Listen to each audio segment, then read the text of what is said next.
Hello மக்களை, திமுகவை விமர்சனம் செய்த கார்த்திக் சிதம்பரம் விசாரித்து அறிக்கை அளிப்ப தலைமை உத்தரவு. ஆட்சியில் பங்கு, அரசியல் செயல்பாடுகள் குறித்து காங்கிரஸ் எம்பி கார்த்திக் சிதம்பரம் பேசியது சர்ச்சையான விவகாரம் குறித்து விசாரித்த அறிக்கையில் சமர்ப்பிக்க தமிழக பொறுப்பாளர் அஜய் குமாருக்கு காங்கிரஸ் மேலிடம் உத்தரவு என தகவல் வெளியாகியுள்ளது. சிவகங்கையில் நடந்த பொதுக்கூட்டத்தில் கூட்டணி தர்மம் என்று கூறி குறுகி இருக்கக்கூடாது என கார்த்திக் சிதம்பரம் பேசியிருந்தார். மேலும் 2026 தமிழக அமைச்சரவையில் காங்கிரஸ் இடம்பெற வேண்டும் என்று கார்த்திக் சிதம்பரம் தெரிவித்திருந்தார். கூட்டணி என்பது தேர்தலுக்காக மட்டும்தான் என்று மக்கள் பிரச்சனையில் ஆளும் கட்சி தவறு செய்தால் அதை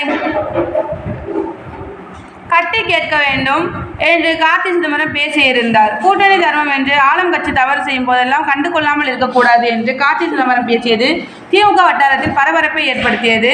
பொது மேடைகளில் காங்கிரஸ் மாநில தலைமை மக்கள் பிரச்சனை குறித்து பேச வேண்டும் என்று கார்த்திக் சிதம்பரம் பேசியிருந்த நிலையில் தற்போது இந்த விவகாரம் குறித்து விசாரணை செய்து அறிக்கை அனுப்ப காங்கிரஸ் தலைமை உத்தரவு பிறப்பித்துள்ளது. தேங்க்யூ.